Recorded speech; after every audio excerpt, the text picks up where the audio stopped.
Hello, this is Paul with the Oaken Knight, and we're here to do part 3 of my series on Rally Round the Flag Corps Command, the Battle of Gettysburg. And in this episode, we are going to go ahead and start a playthrough of the campaign game. Now, of course, we're not going to get all the way through, but I do want to show you some turns to give you a good solid foundation as to how this game works with the mods that I have set forth and talked about in the rulebook section. I guess for now, let's take a look at the map.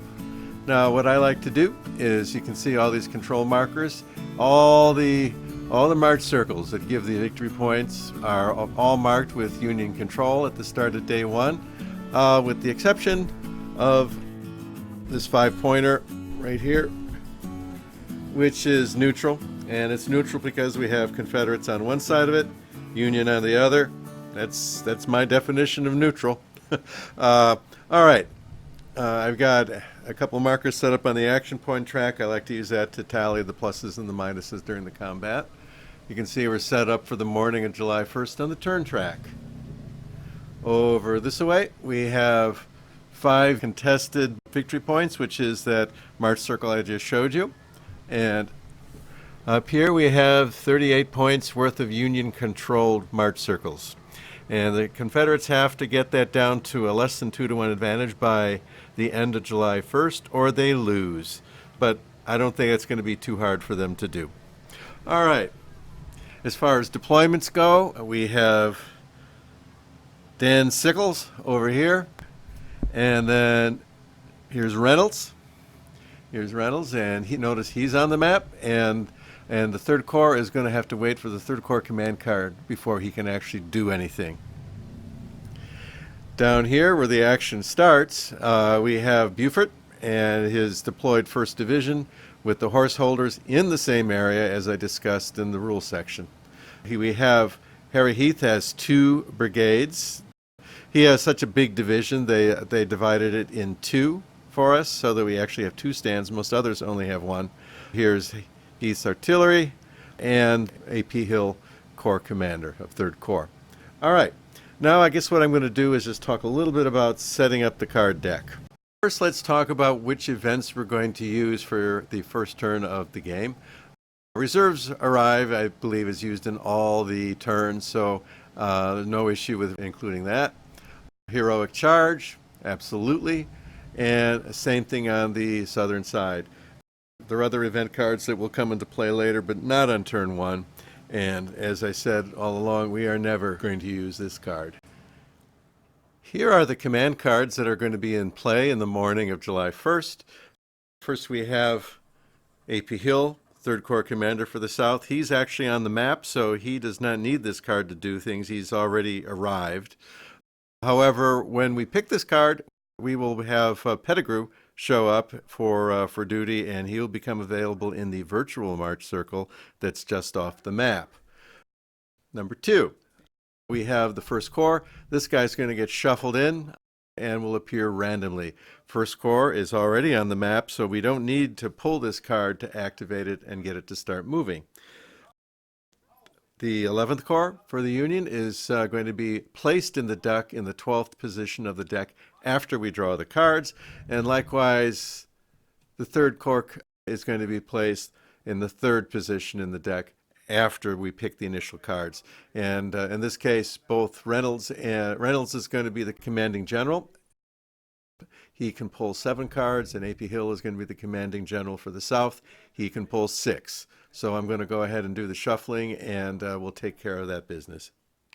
All right, I have shuffled in the 2 event cards that we're going to use in this turn, and I have drawn 6 cards off the top and set them aside. And the next step is to put A.P. Hill card, the 3rd Corps, as the 3rd card in the deck.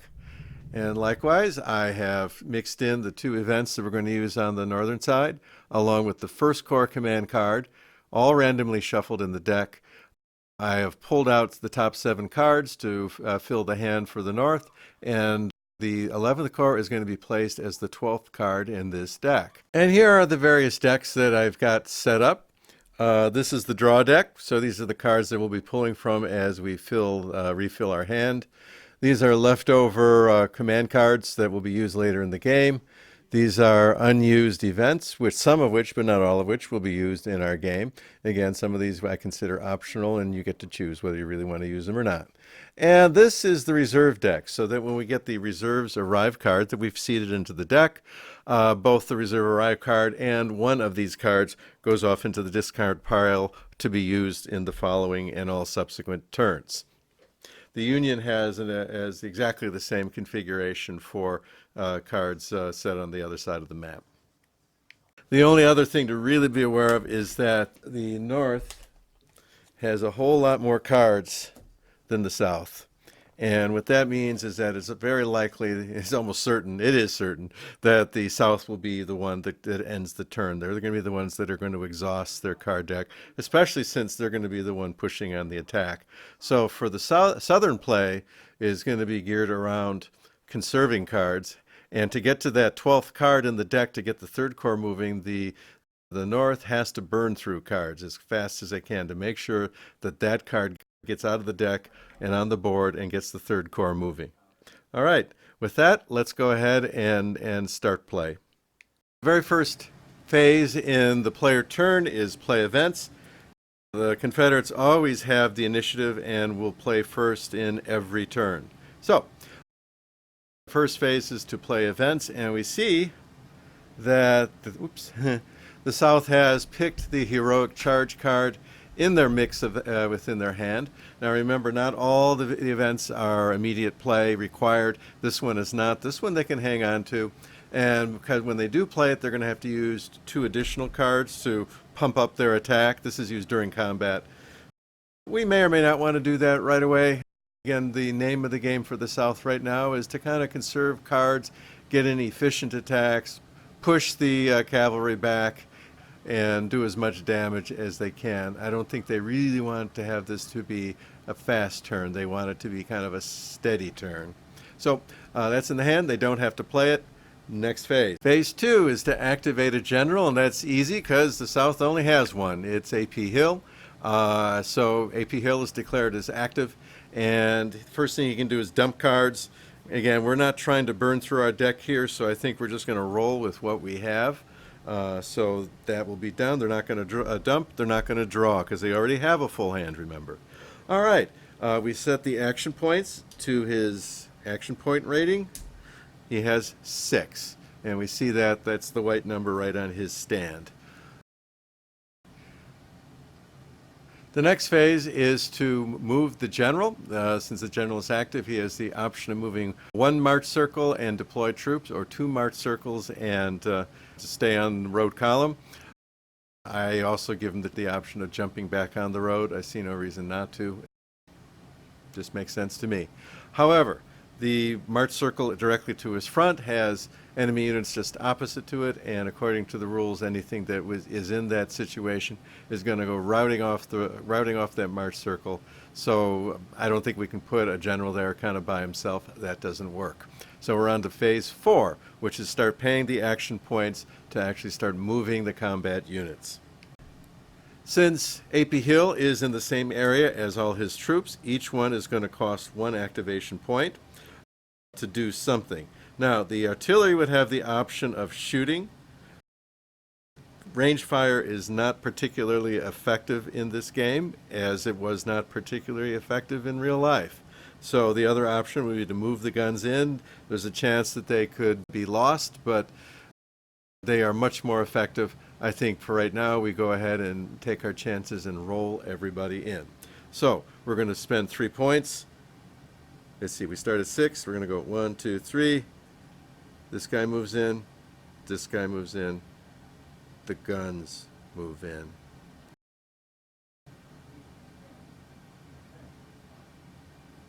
We spent our 3 points, and we moved each figure, each stand from the Cashtown Pass over to the unfinished railroad. So they're all going to the unfinished railroad area, and combat will commence in a little bit. And phase 5 is to play a command card if we have any, which we do not, and do our activations, circle back to step 2 again, and take care of all the movement and stuff attendant with the newly activated leader. We don't have that, so we move on to phase 6. In phase 6, the general in command can go ahead and declare a battlefield. Now, given the rules that I talked about in our last part, we're going to go ahead and let A.P. Hill jump in, and he will participate in this battle with his leadership, and we're going to set them, all these guys, except for the horse holders, which we don't mess with, onto the battle board. Step 1 of the battle sequence, the defender deploys in a column or in columns. Well, we only have one unit, so it's hard to defend in columns. It is going to defend one column. Now, for whenever we have a multi-column board, a 3-column board in particular, we're going to require that the defender always begin with the center column to allow the flanking attacks that may happen when the attacker deploys. So the defender always has to use that center column. They can't hide on the board edge. All right, we've got the second step is the attacker deploys his columns. Now, all our forces entered via one edge into this area, so no flanking is possible. The most that the attackers can use is one column. Or they can match up a defender who spreads out. That is true, but they can't use the flanking rules to go into an empty column. If the defender had 2 defenders, he could have put into 2 columns. The attacker could split. That's not a problem. You don't get all the bonuses for flanking if you've only entered from one edge, from one area to another. Okay, so no flanking. And we have the 2 Confederate infantry stands going in, followed by the artillery. Now, within a column, you have to line them up like this. You can't spread them out. Spreading out means you're in a different column. But within a column, there's no spreading out troops. All right, so next phase is to play a formation. Let's go ahead and do that.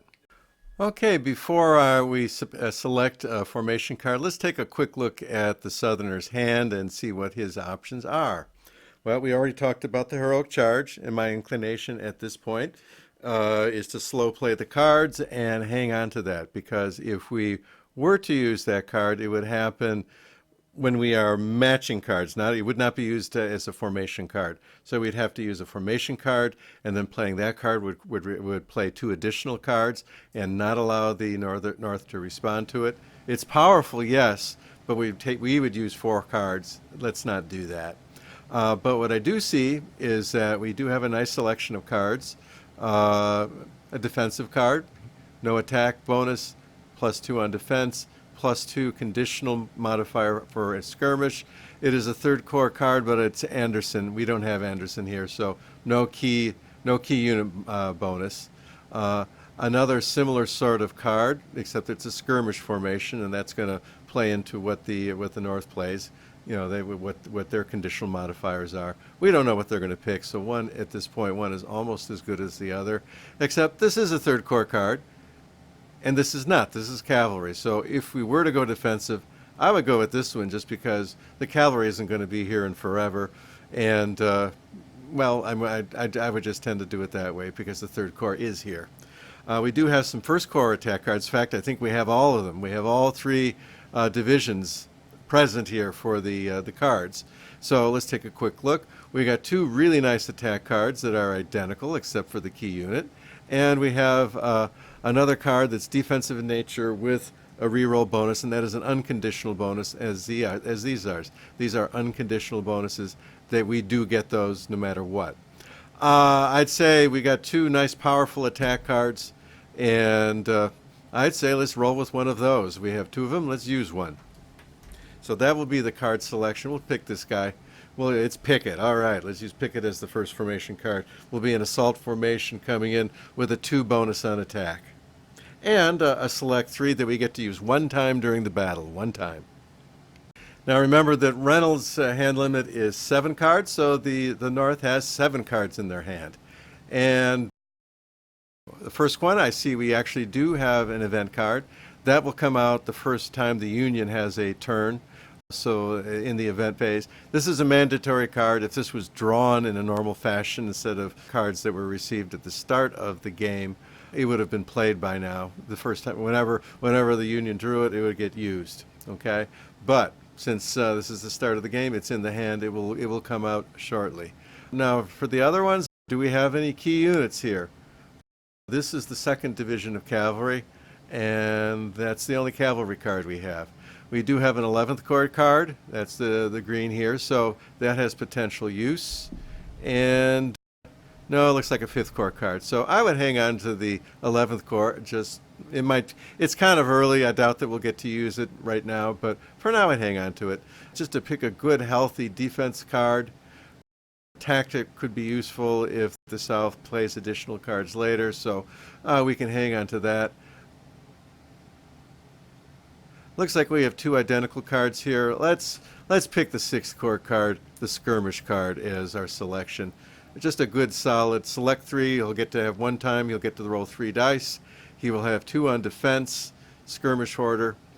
It's a good bet, as good a bet as we have right now. So that'll be the Army of the Potomac's selection. All right, we've played the formation cards. We have the Army Northern Virginia going in assault formation. We have the Army of the Potomac Cavalry, Buford, going in skirmish. There are no really conditional modifiers. Both are going to be available to both players. We have a 2 bonus on the attack, a 2 bonus on the defense, no key unit modifiers. So for card play, right now it's pretty symmetrical. The next phase would be bombardment, which there's only one side with cannons, so let's go ahead and talk about that. So let's count up the defenders' bonuses. So the cavalry has, we have terrain level 1, that's the terrain density, that counts. That is going to be a 1 modifier. We have 2 on the card, so that's a 2 defense. And we have, I think that's about all we have. So we have a 3 modifier in defense. On the attack, then I take that back. We have we have 3 units in our stand. 1, 2, 3, or 3 figures in our stand. So we're up to 6. On the attack side, we have a leader, who's going to be +1. We have a 2-point modifier on our card. So that's going to be a 3. All right? So right now, this is where we stand. So where that places us, we have a net 3 benefit to the defender. And if we look on our artillery piece, we see the hit number is 6. And remember, since it's defending, it is a benefit to the defender, we are going to be subtracting off the dice. Now, both sides would have, or actually the South would have the option of using their select 3 and roll 3 dice, but I think we're going to keep that till later. This was our die roll. We rolled an 8, which we subtract 3 off, so we have a 5. We needed a 6 to hit. That is a miss. Next phase. Next phase is defender volleys. So let's go ahead and take a look at that. The defender gets to shoot at the unit in the front of the column. In fact, if there were 2 units, they would each get to shoot separate shots. The defender gets to shoot twice. But we only have 1 guy, so let's go ahead and do what we do here. So for modifiers, let's get our charts back to 0. For the defense, we have a 3-figure unit, so that's going to start with 3 points for the South. The Southern unit has nothing on the defense, so there's no modifier there, but we do have a terrain modifier of 1, and we do have a leader. So their final total comes to 5. On the attack, we have nothing on the card, and let's see, nothing on the card, and I think, boy, that's it. We have nada. So our modifiers are 5 for the defense, 5 for the Confederate defender. In this case, you can see this is Buford with his repeating rifles or breech-loading rifles. So their 2-hit number is a 3, much better than the normal unit. But we've got a 5 subtracting, so let's see what we go ahead and roll.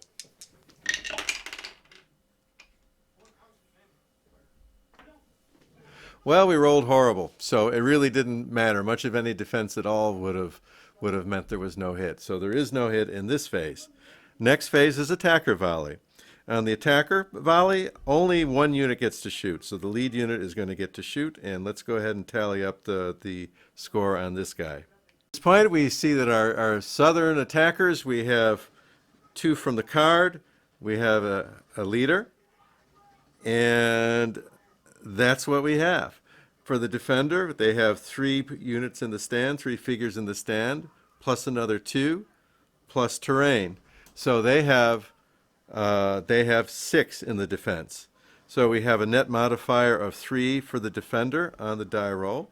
The number on our attacker, which is, was it the 4th Brigade, Heath's division, okay?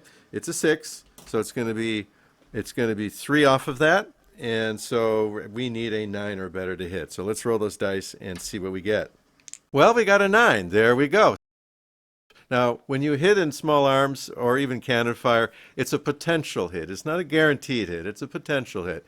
Remember, we have each of these strength points is a lot of guys, and so I think it's an intelligent choice on the designer's part to go ahead and not have it be automatic, but it is a die roll, so let's see what happens. What are we die rolling against? We're die rolling against the military discipline of the cavalry, which we can see is going to be a 9. That's upside down. Okay, that's that thing that looks like a 6 is actually a 9. All right. There was no difference. We hit the minimum number, so there'll be no modifier for having excess pips in the attacker roll, in the hit roll. If we had rolled a 10, that would be modifying the military discipline roll 1 against the defender. Okay, but it was an exact match of the minimum to hit, so there's no modifier. In fact, I look at this, I see no leadership. We don't count terrain for this. It's just going to be a flat up roll a 9 or less, and the cavalry is happy. Let's see what we do. And we rolled a 6, or excuse me, a 7. 7's less than a 9. We're good as gold. So they stand. No effect on this fire, even though it was registered as a hit.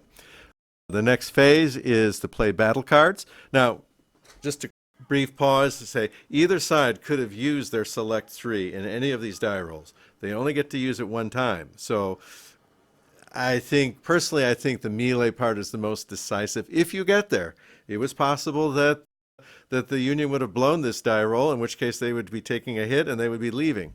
So there would be no melee phase. So there's reasons maybe you want to take it early, but there's reasons to take it in the melee phase as well.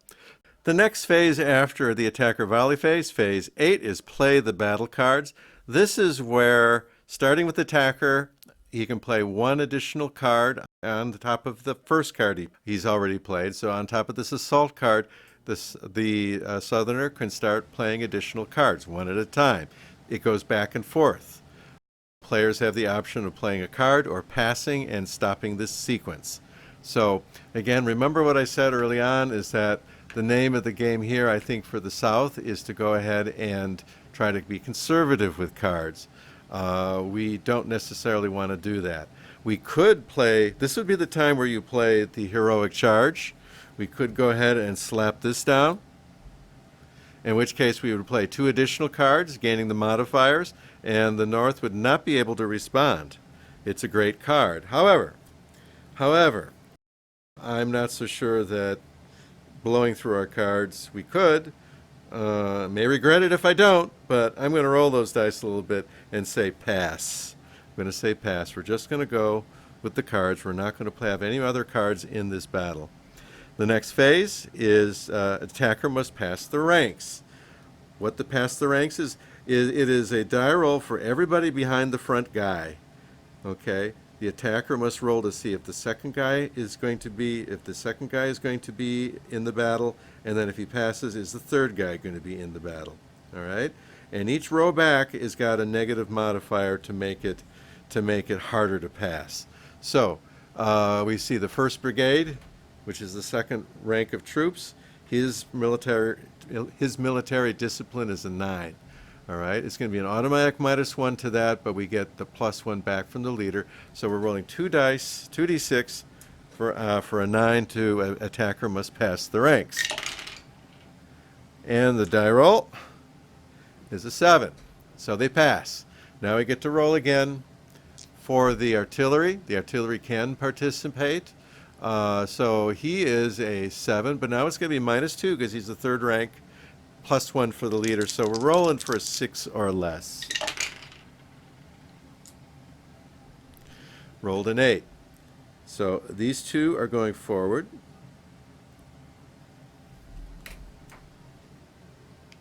The two infantry stands are going forward, and the artillery is hanging back like good artillery ought to do, and they will not be included. Now, this is a little different than most military discipline rows. This does not trigger a rout. It just means he's hanging back. That's all this means. So the next phase is the actual melee. So now what we do is we start counting up points. For the defender, for the cavalry, he's got 3 units in his stand, three figures in his stand, and he's got the 2 counting on his card, and he will be using his select 3. He will be using his select 3. Likewise, for the Army of Northern Virginia, Harry Heath, he's got 3 points in this stand, 3 more figures in this one. He's got the +1 here. He's got the +2 on the card. So he totals up to 9. The northerner, the cavalry, totals up to 5. So this is where we are. Now what we're going to do is roll each side in this case gets to roll 2d6. And because both have select 3, both are going to get an extra die. And we add these modifiers to those dice. Now when you roll more than 2 dice, you don't get all 3. What you do is you substitute. You drop off the worst die. So in this case, the lowest die roll that comes up will get dropped off, and it'll be the 2 highest that count. So let's roll some dice and see what happens. Well, we see the South has rolled some really crappy dice, so we're going to lose one of these ones, and so their total is going to be 3. But we also see that the Federals were drinking from the same Kool-Aid stand, and they rolled an identical set of numbers. All right, so both guys are going to lose their one of the ones. Both sides effectively rolled a 3. Now, because of our differential, the Southerners beat the North by 4 points. So this is going to be a Confederate win on this melee. All right, South wins this melee. Now let's see what happens.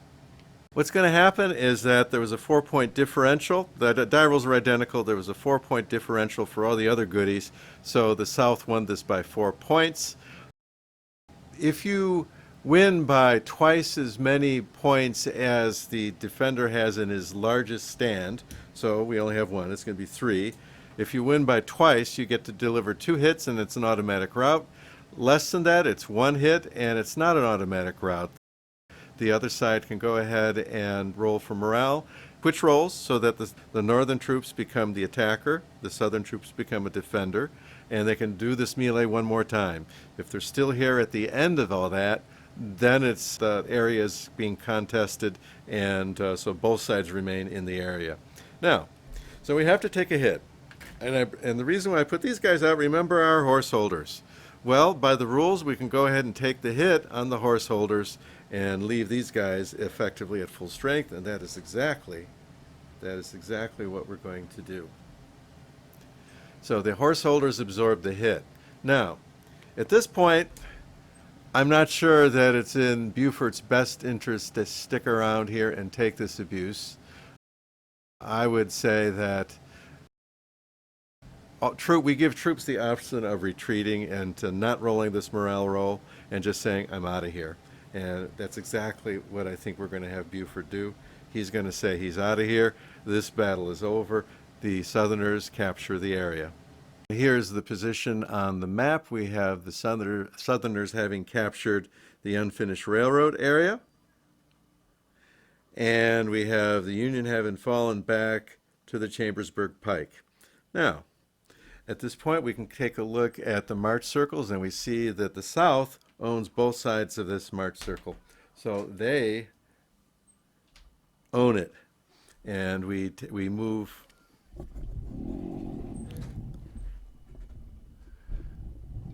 the 5 points from the contested, for victory points, the contested box, over to the CSA box.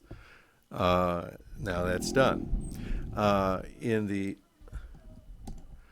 the other box, we now have we have the Southerners having a area adjacent to this one now, and so, and since the Union owns the other side of it, this is now a contested zone. So we take 2 points from the USA box and put it in the contested box. So the Southerners in their first move have made a little bit of progress. Now, the 2 cards that we had used during the battle are in the discard pile, and play at this point reverts to the Northern player. The first thing that happens in the turn, back to the top of the sequence of play again, is to play events. And the North is hanging on to this Reserves Arrive card, which was dealt to them prior to the start of the game. This is a mandatory play card. It has to go.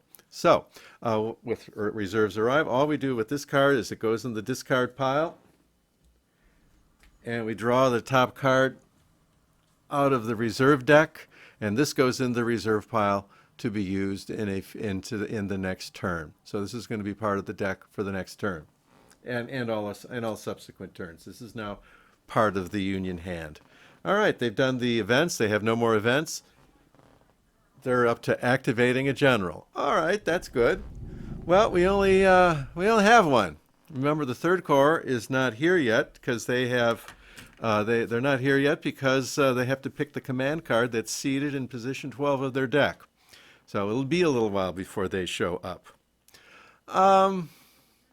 Let's go ahead. We count. They have 5 cards in their hand. Now they want to do a maximum draw every turn. So we want to discard one other card. For right now, I would simply say this is kind of an attack-oriented card, and we're not attack-oriented guys at this point. So I would say we lose this card. And now we draw, and we can draw 3 cards with Reynolds. We got our 3. So 1, 2, 3. 1, 2, 3.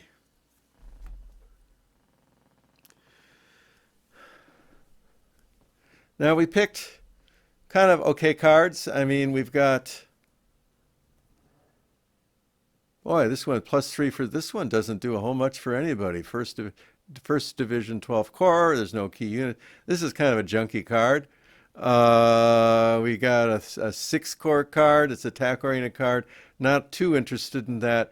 But this one is kind of a good card. It is 3rd Division 1st Corps, which which actually is on the map right now because we have Reynolds with all the 1st Corps is on the map.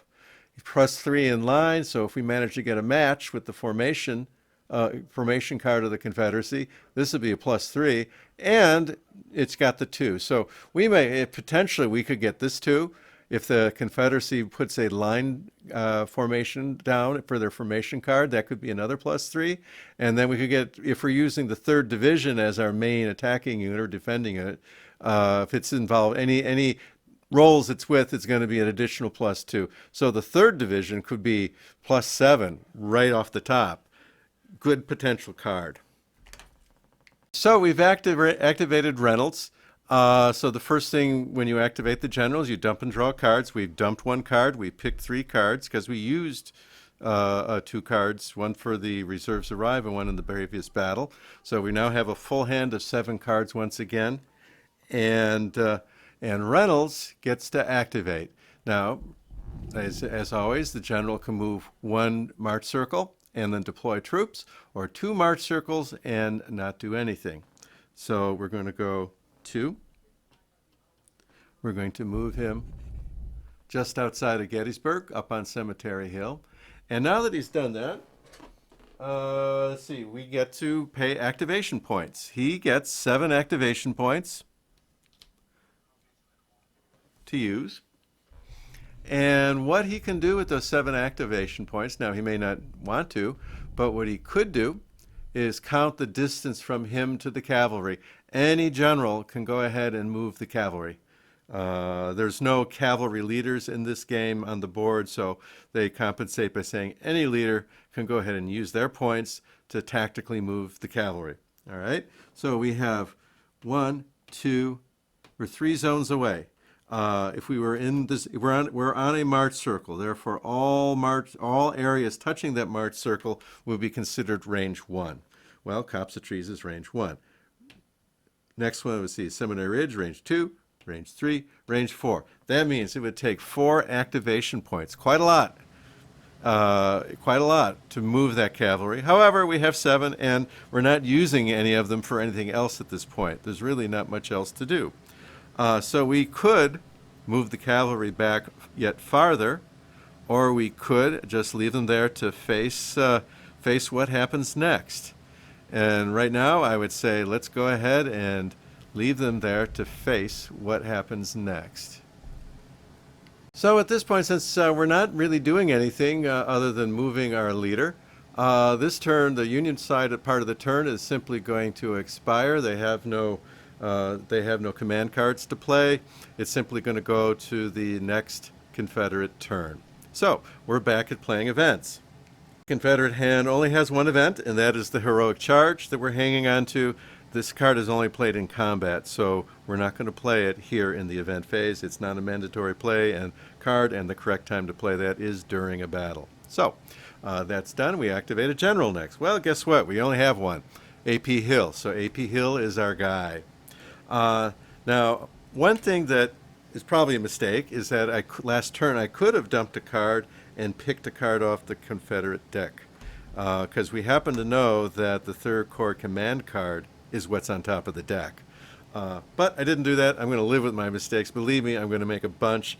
You have no idea how hard it is to play a game and to do all the other stuff you got to do to make a video.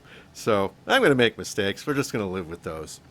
All right, so the Confederates they have 5 cards in their hand. I'm still going to go with the slow play strategy here, so we're going to pick one card. Remember, if you have a gap in your hand, if your general can take 6 cards and you only have 5, you are required to try to fill your hand. Second, if you have, you are always required to try to pick at least one card. That's so that the clock is always ticking on the turn. So we have a gap of 1. We have 5 cards. We have a capacity of 6. Picking one card satisfies the requirement. Well, what do we get? We got reserves arrive. We got an event. Now, this again is an immediate play card, so it happens right now. It happens right now, so we're going to play the event.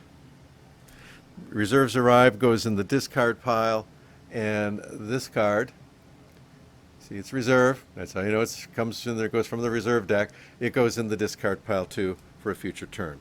All right. Well, that's kind of interesting because right now we know we're holding a heroic charge card.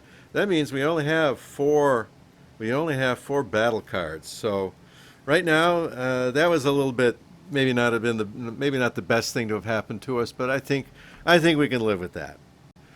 The next thing that would happen would be in phase 3 is move the general. We have the same issue as we had last turn.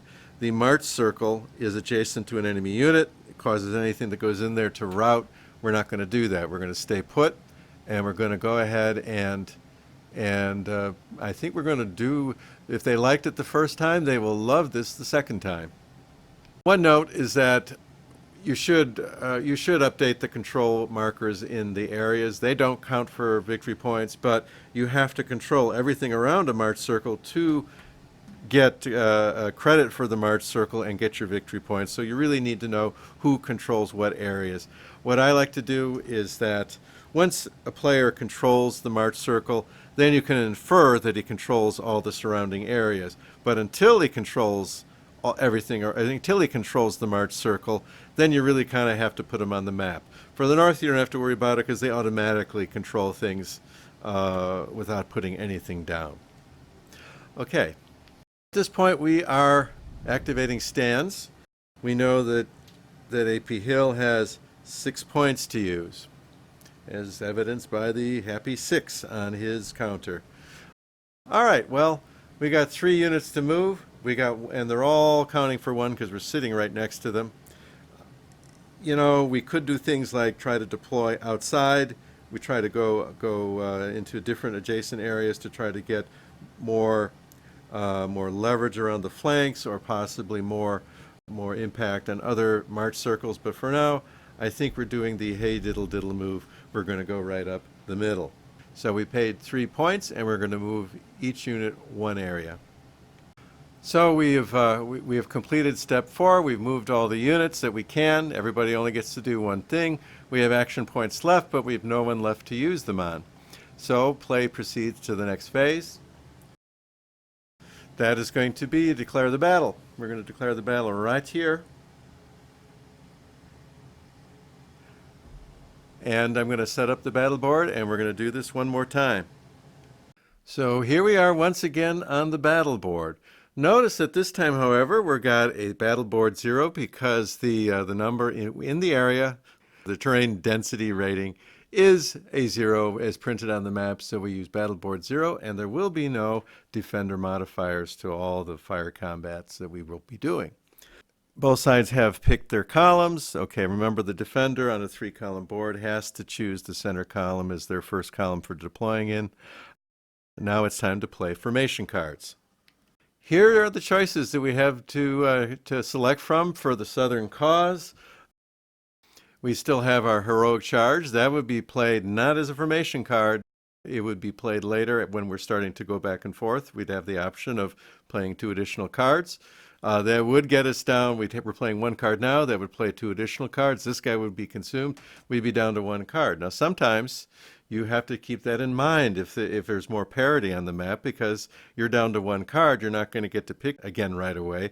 The other guy's going to have his turn. He could start hitting you, and he could literally exhaust your cards out of your hand and start hitting you without you having any cards.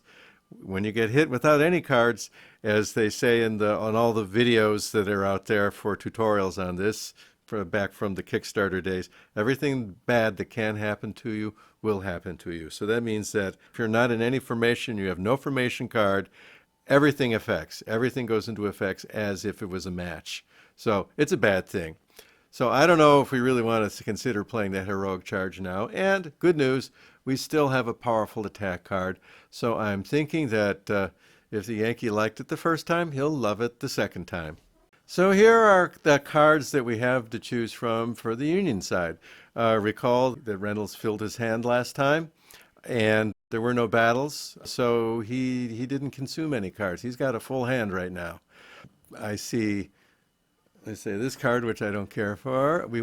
I would say we just go with our best defensive card and see what we can do with it. Oh, let's see. Oh, the 2nd Division Cavalry. What the heck? Why don't we use this 2nd Division of Cavalry card? That cavalry division is not going to be on the map. If he ever comes on at all, it'll be day 3, I think. So let's go ahead and use that and see what happens. Now, again, I have full knowledge, right? This would be the best card to use because it's +1 versus assault, and the South is playing an assault card. I'm going to play dumb here and say, no, that's not the card I would use. I would just try to get this guy out of my hand. And the second reason for not using this card right now is that it's an 11th Corps card, and if we hang on to this till next turn, maybe this would be a really handy card to have for a key unit modifier card. So now we've got a 1st Corps card for one of its divisions and an 11th Corps card for one of its divisions. So if we hang back with those cards, the day's going to come where they're going to be awful handy to us, matching up with the units that we have on the board. So once again, I'm over here. Let's just use the 2nd Division Cavalry card with a 2 defense. Maybe we'll get a line match. Well, we know that's not going to happen, but if this was a real game, we wouldn't know that. So here's our card. We're going to go with this. The cards have been played. Southerner has played a card that has no condition on the benefit, so they've got another Select 3 card within 2 attack. No matching with their units. This is a 1st Corps card, and we only have the 3rd Corps on the map now. This is a cavalry card. Unfortunately, it's the 2nd Division, not the 1st, so it's not Buford. Skirmish formation. There's nothing here about skirmish formation. +2 versus line for a conditional modifier. Nope, it's an assault. So the only thing on this card that's going to happen, it's going to be a +2 on defense, +2 on attack.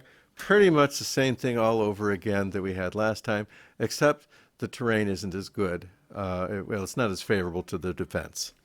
Looking down our phases, we're on phase 5, which is the bombardment phase. So we're going to start checking out the modifiers for this bombardment that's about to happen.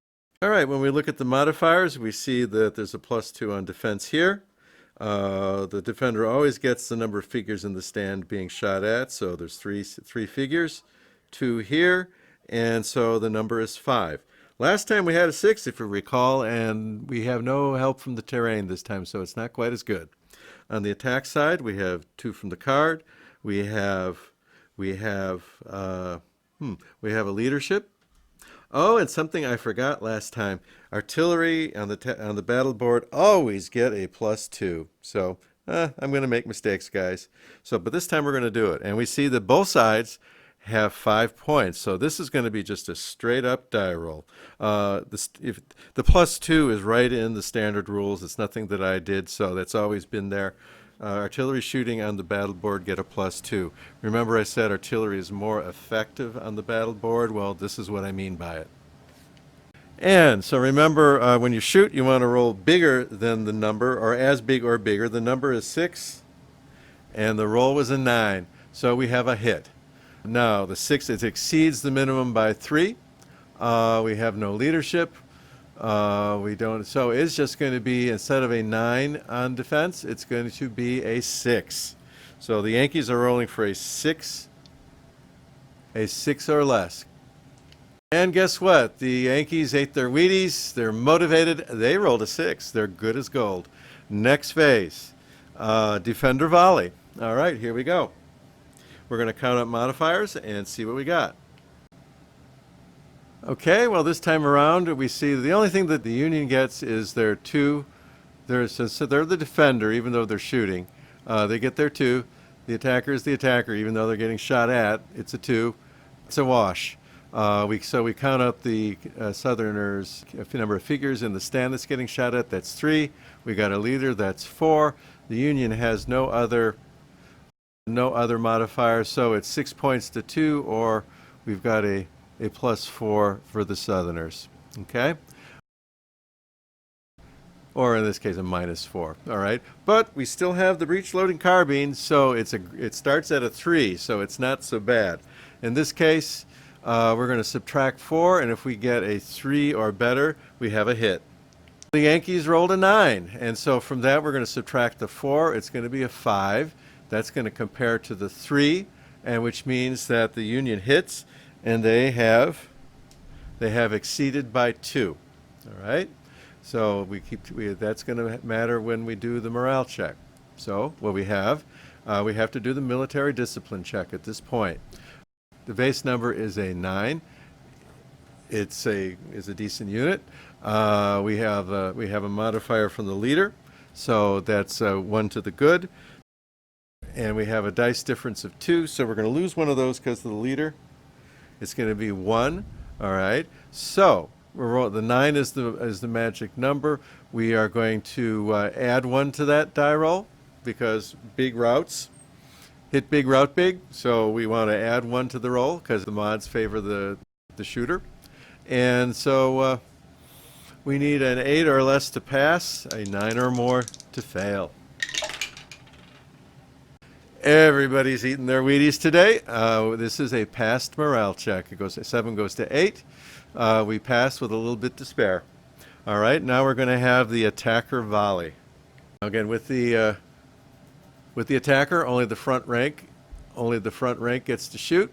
So we're going to go through this tallying process one more time. Tallying up all the modifiers, we have for the defender, for the Union, we have 2 on the card. And we have 3 points in the stand. That all adds together, so their total of their modifier is a 5. They have no leadership, and the terrain is a 0. Okay, terrain density rating 0, modifier 0. On the attack, we have 2 on the card. We don't have any key units here. Nobody's matching up. We do have a leader, and that is what we have.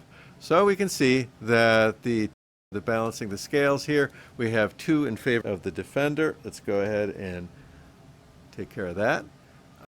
So when the Southern troops shoot, we're going to subtract 2 from the die because it's big rolls hit, small rolls miss. We're subtracting 2. because the modifiers favor the defender. Let's roll some dice. Oh, just a note, we still have that select 3 on the southern card. We could use it now, but I think we want to save it for the melee. Let's roll the fire combat. Well, if you're going to miss, you might as well miss good, because they rolled a 3, horrendous roll, no hits, nothing going on. Attacker volley fails, no hits. Now we get to play battle cards. I tell you what, let's go ahead and show this. This is a demo game, and so let me show you how this works.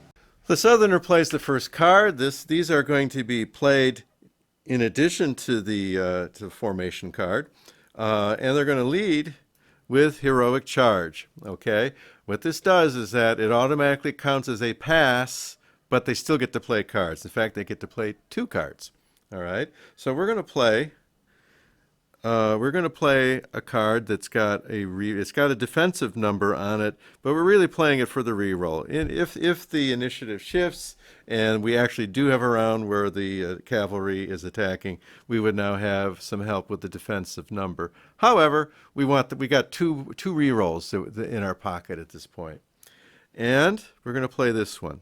Now again, this is another defensive card, but +2 versus skirmish. The union is skirmish. So what that means is that you add 2 to both the attack and the defense that's printed on the card. So this is now a 2-point attack card and a 4-point defense card.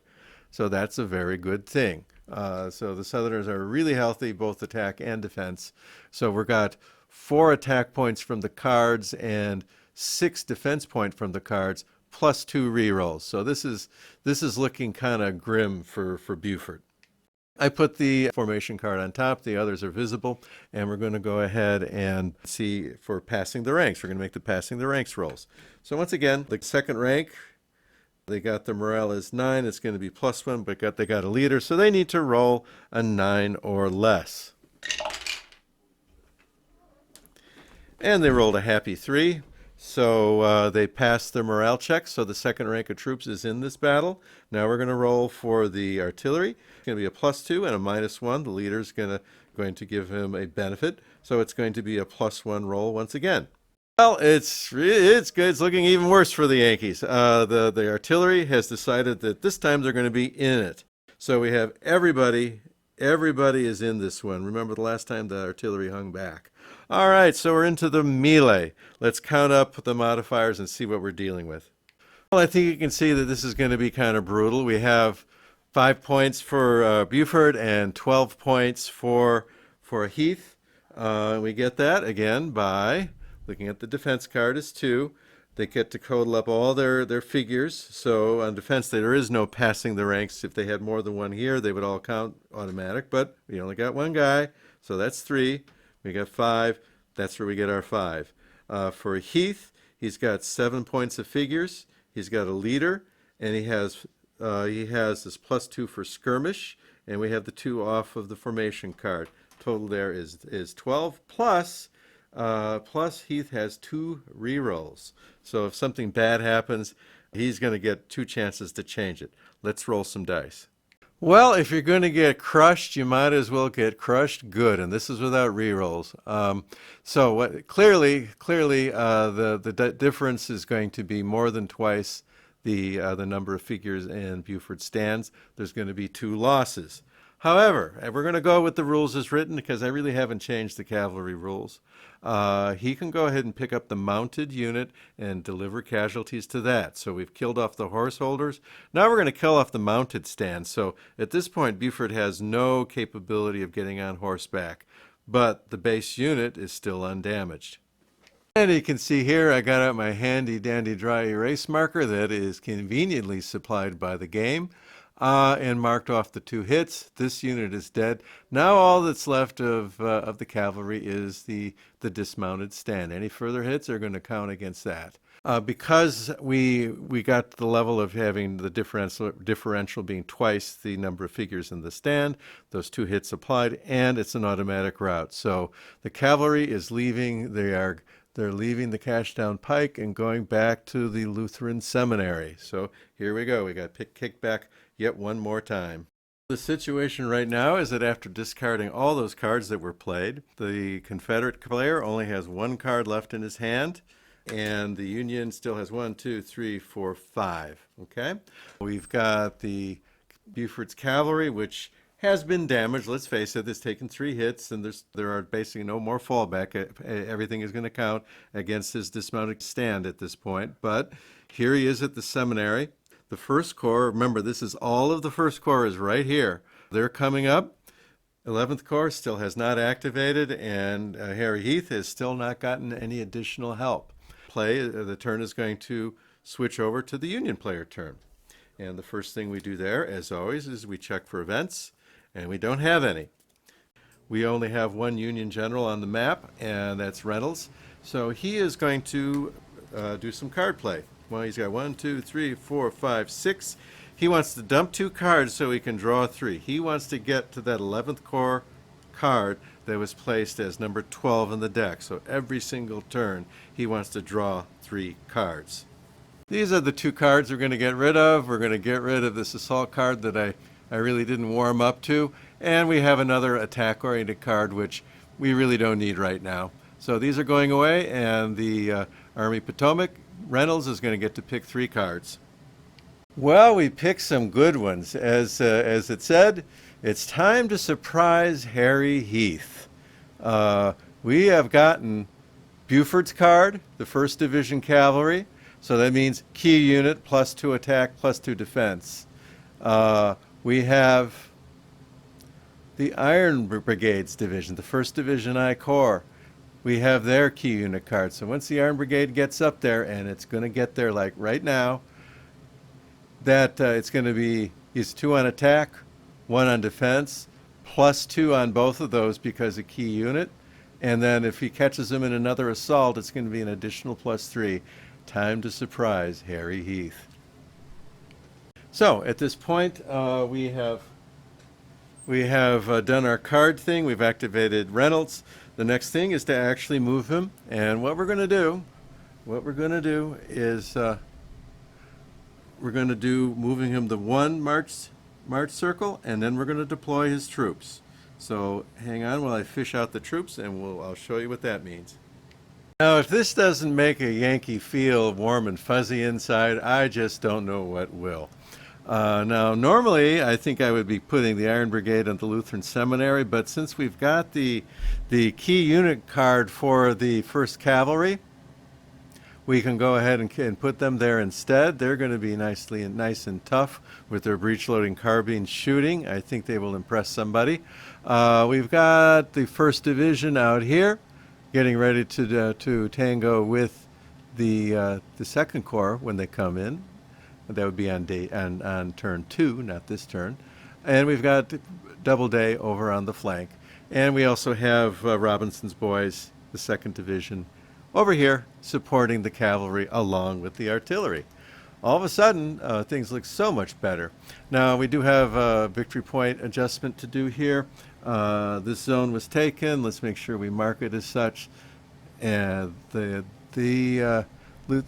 March Circle by the Lutheran Seminary goes neutral.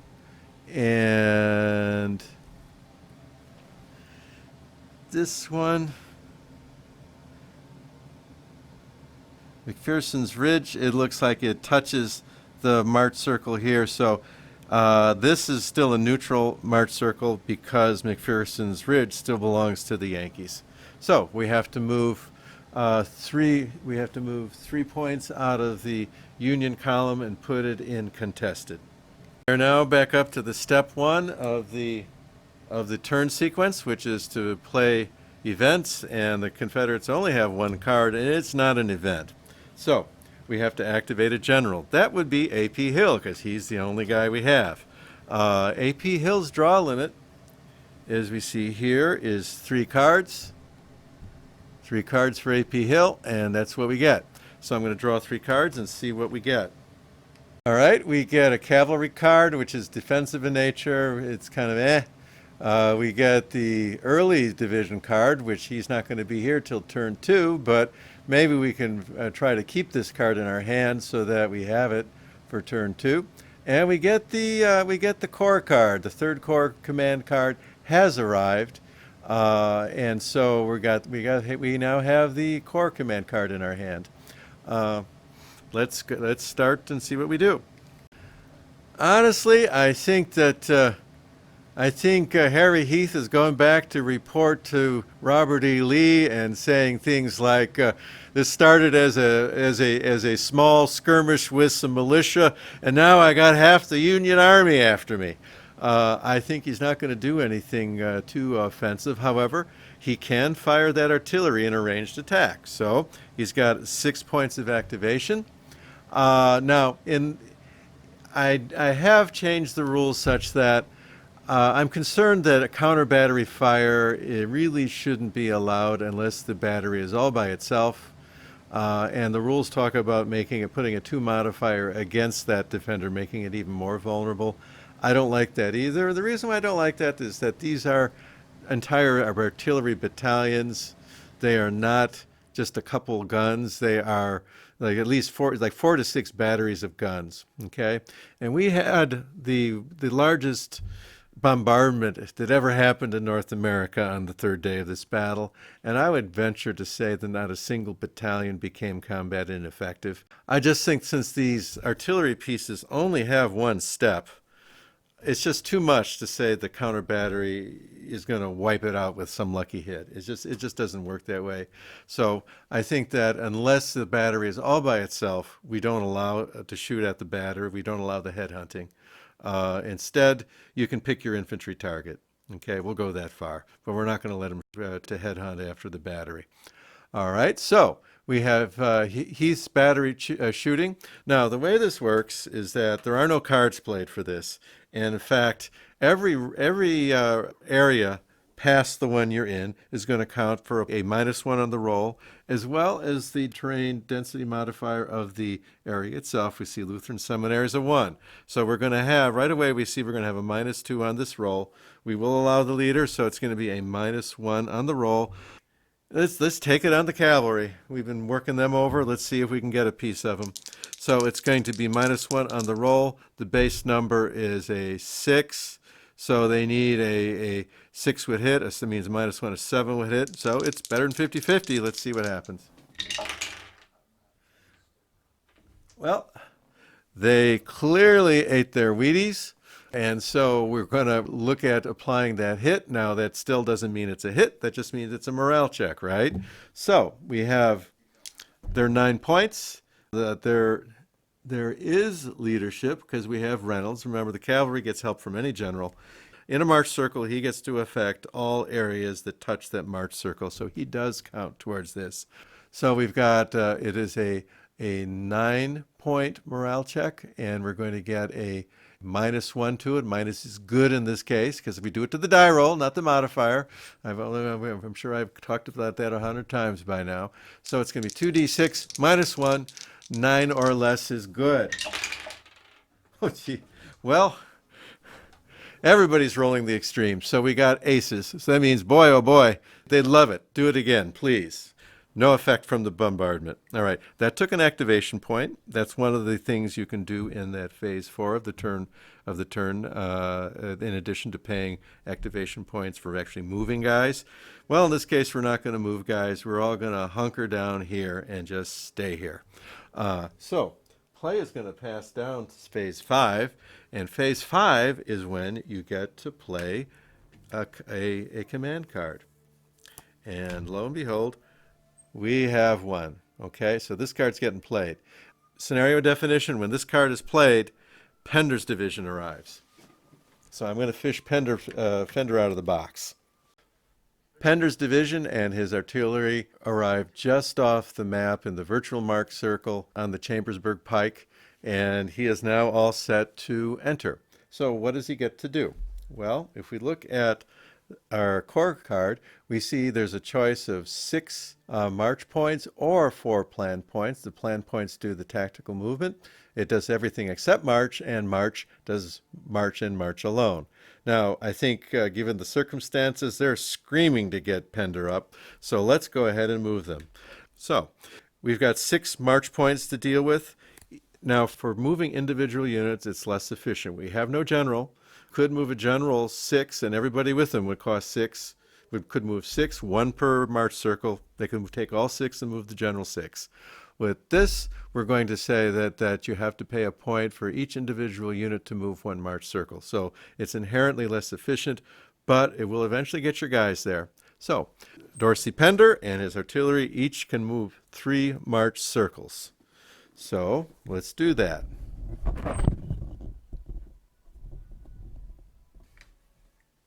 March circle 1, march circle 2. Right, now this is interesting because the third march circle would take them adjacent to Union troops. That's an automatic route. Now in this game, that maybe not be so bad. You know something? I don't think that is so bad. Remember, in this game, everything automatically rallies when it's on the main map. It automatically will rally. So there's no die rolls, no nothing. There's no route markers to put on units, nothing like that. So we move them here, and they say, "Oh no, it's Yankees!" So we get to route back to our controlled zone here. I see no issue with that. So we got like everybody and their brother in this area. Now, I think in earlier versions of this game, I did catch some references to, how many guys you can fit into an area. I see no such thing in the rules as written that came with this game, and I don't think we need to introduce any. This is an issue that takes care of itself during normal play. So, okay, everybody's, Pender arrived, everybody's glommed together, and okay, big deal. All right. So now what happens next? Well, according to the description of phase 5, which we just did, you go up to phase 2. And the third corps is active. Third corps is active again. So you see they actually activated twice this turn. It happens. So let's see what we're going to do. The corps has everybody together. AP Hill is now active once again. He gets his 6 points. Now, in our hand, we have kind of crappy cards, but this is a real activation. He gets to pull 3 more cards. Okay, we have a defensive card, and this is Pender. Okay, this card is worth something to us now. We have another defensive card with Rhodes and Heath. Oh boy, talk about in the nick of time. So I think now we really have something to work with. We have 2 key unit cards. This is something we can think about. The other thing that's noteworthy is that there were exactly enough cards in the draw deck to fill the Confederate's hand. The draw deck is now empty. But because the Confederate did not have to draw into an empty deck, they had a card for every slot that they had. They needed 6 cards, they have 6 cards. The end of turn condition has not yet been met. So the Union will know that, okay, we've got 2 more turns in this. That's a good thing. Remember he's got to keep in mind how deep in the deck the 12th Corps is, how many turns are likely to be left. So right now the Yankees thinking, I got 2 turns. Because when the Confederate has the end of turn, when end of turn is triggered, he'll get to do his move. He won't get a full hand of cards, but he'll get to do his move. That's his last move. Then the Union's going to get to do his last move, and then we end the turn. Under these circumstances, I'm looking out here. I see 2 ways to go with this. One way is the aggressive way, to go thundering on in there, or Harry Heath can say, I hear there's a whole bunch of guys coming to the other side of town. I hear the 2nd Corps is going to arrive next turn. And why do I need to stick my head into this when I know that I'm going to be getting a lot of help? And right now, I'm kind of in that category. So we've got our 6 points to start moving stuff. Let me figure out what we're going to do. Okay, I spent 3 action points out of the 6 that AP Hill has, and we move Harry Heath, his artillery, his 2 infantry stands over to, the Fairfield Road. Okay, we're not going to attack this turn. I'm opting to just kind of hang in there and let the situation develop a little more fully. When we move in here, we do control the area now. That does take these two march circles and put them in the neutral category. So a total of 3 more victory points goes to contested. I guess in addition, we can take another artillery shot and just kind of see what happens. That costs 1 more action point. We use 3, we have 6, so we certainly have the capability of doing that. So let me go ahead and set up the shot, and we'll see what that does.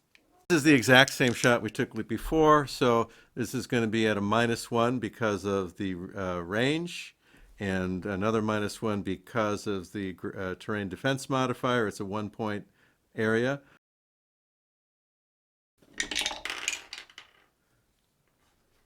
Well, what happened is it doesn't matter. The South keeps rolling outstanding.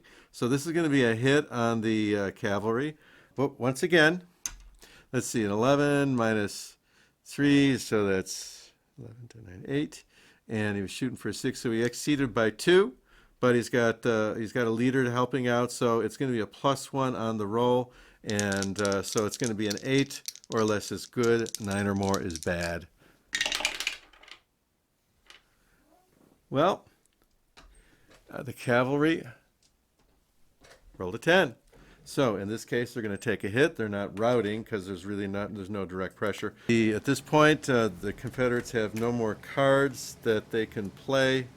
There's no more cards for them to draw, but they can't pass yet because they filled their hand with the last turn. So play goes over to the Union side.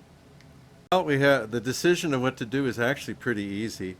We have 4 cards that match up with the key unit designation, so the key unit modifiers. We have 2 First Corps cards, we have an 11th Corps card, and we have Buford's Cavalry. So these are absolutely keepers. Good news, we have 7 cards, so that means that's all I need to know. These 3 go away. And we picked actually some pretty decent cards. We picked another division of the First Corps. We picked the First Corps Command card, and we picked another card to a different division. This is going to be a little hard because the next turn to get the 11th Corps card, we're going to have to get rid of one of these good cards that's matching up because we're going to have 5 key unit cards, and we can only keep 4 in order to discount 3. So going to be a little pain there. But hey, we got to get the 11th Corps on. At this point, the only possible thing, I think that they can take an artillery shot, which of course they're going to do. We could shuffle some units. The cavalry got hit. That's annoying. But I think at this point we're not going to do that. We're not going to do that. It's still the strongest area. So we're just not going to do that. Alrighty. So we're done with phase 4. We've done paying for activations. We're not moving anything around. Phase 5, and we get to play. We get to play the First Corps Command card if we so choose. We're not going to be able to keep it next turn. We're going to dump and draw it. So I would say we play this card. First Corps activates again. All right. At this point, I think the Union has done all it really needs to do, all it wants to do. It's going to let the turn. He's going to end his turn. It'll be the Confederates' next turn. Well, remember the Confederates they have a full hand of cards, but there's no cards for them to draw. The end of turn criteria is met. The Confederates do get to take a turn, and then the Union gets 1 more turn, and then it's over. All right, so not much has changed from the last time. The one thing we could do, well, it doesn't. See, think of the flanking rules. We could bring these guys in this way and those guys in that way.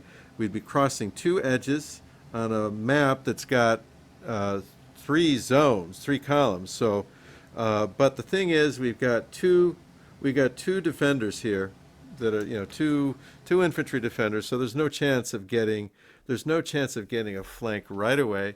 a possible cascading flank, but I think we went ahead and named our strategy. I'm thinking that we're just going to let P. Hill hang back. The other thing is, early on in turn 2, we're going to have Anderson's division coming. And so we only have 2/3 of A.P. Hill out here now. We're going to get the other third coming. We're going to get 2 divisions along over here, and I think a little conservative play at this point is not a bad idea. Fine. I don't think we're going to do. Actually, we get to take 2. And this is adjacent, so I think we're going to keep pounding Buford. Why not? So that is it for this firing for the artillery. That's it for A.P. Hill. He's going to call it a day. He's got a nice full hand of cards. He's got some nice handy key unit cards that he's just going to hang on to and let this. He's done. Play passes to the Union. Well, right now, the Union has this very happy situation in a sense that they have every single card in the Union First Corps. Every single First Corps infantry unit is going to be has the capability of being a key unit. We have Buford's card. We have one of the 11th Corps. Unfortunately, we got to get rid of 3 to get 3 so that we can dig down and get that 11th Corps card. 1, 2, 3, 4, 5, 6. Okay, that's why we played the first card earlier. So we only have 6 in the hand. We have to get rid of 2. So the choice is we have all of the First Corps cards. We're going to get rid of Buford's card because it's time for him to say adios. He's taken about all that anyone could expect him to take. All right, so that's done. I've discarded that card. I've discarded this other card we don't care about. We're going to pick 3, and that should get us to the 11th Corps card that was seated in the 12th slot. And what do you know? We got the 11th Corps card. Imagine that. And a couple other cards that are just other units. One's kind of attack, one's kind of defense. Okay, all that's good. All right. First Corps activates. We're done with the 1st Union Corps. We're down to the 5th phase of the turn, which allows us to play command cards. And guess what? We've got one. 11th Corps. It is now there. It is now, before it wasn't there, now it is there. And we have a March 6 on this card. So let's go ahead and take a look at that, because this is really important to understand. We have 2 choices. We have a March 6 card, and we have sickles here, so we could go 1, 2, 3, 4, 5, and actually deploy, or maybe 4 and deploy. Now, in the base rules, I'm a little vague as far as what happens when you have all these, if you have enemy troops here. And basically what I'm saying is you show up in your March circle, and you can just move right out of that March circle and attack anybody. You can't get sealed off the map. So even if the 11th Corps were to deploy here, they would still get to come out. And if they lose the battle, they just retreat back into the entry March circle. So it's not like you can seal them off. And because there's more troops coming in than just there, you could be exposing yourself to flank attack if you just put like everybody there. This is open terrain. There's going to be lots of columns to choose from. So I'm going to be a little more conservative with the 11th Corps, and I'm going to say they go 1, 2, 3, 4 to here, and then we're going to deploy troops. So let me pull them out and get them on the map. Okay, we have deployed our troops. We put the majority over here by Barlow's Knoll. If you know your history, that should sound familiar. We put 2/3 of the corps there, plus the artillery, and just guys over here to watch the flank. Now, one thing we could do, we could move the cavalry. Remember, any leader can command those. We're going to go back up to the 2nd phase. We're going to get to draw cards because this is now a real activation. The 11th Corps is active. Well, they are where they need to be. But they could also use those activation points to activate the cavalry. They just have to pay extra points if they're longer than range 1.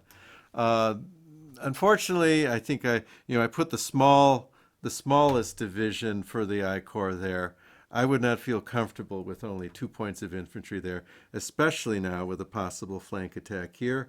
It may not end well if we do that. So the cavalry's got to stay put. Now, what I would say is that I'm not going to, when it comes to battle board stuff, I don't think the cavalry is going to be in front.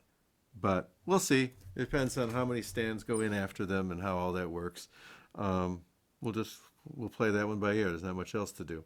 All right. But the 11th Corps is on the map. That's the important thing. They're deployed. They're ready for the 2nd Corps that's going to be coming in right at the beginning of turn 2. So that's where we are. We are now at the end of turn 1. There is nothing to do in between the turns. Other than do some, well, I take that back. We have to set up the reinforcements. We have to seed the deck with any command cards that are supposed to be in specific places. We do not draw up to our hand limit. We have the cards that we have.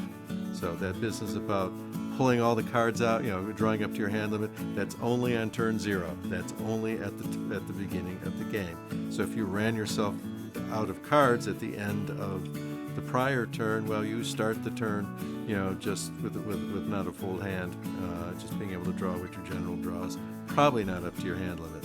Okay, so let me take a look and get things set up for turn 2. Okay, so for right now, this is the Oka Knight. This is Paul, the Oka Knight, and just wishing you a pleasant evening and hope you enjoyed it. Please subscribe. I would appreciate that, and you can look forward to another turn of this coming up soon. Thank you much. Bye-bye.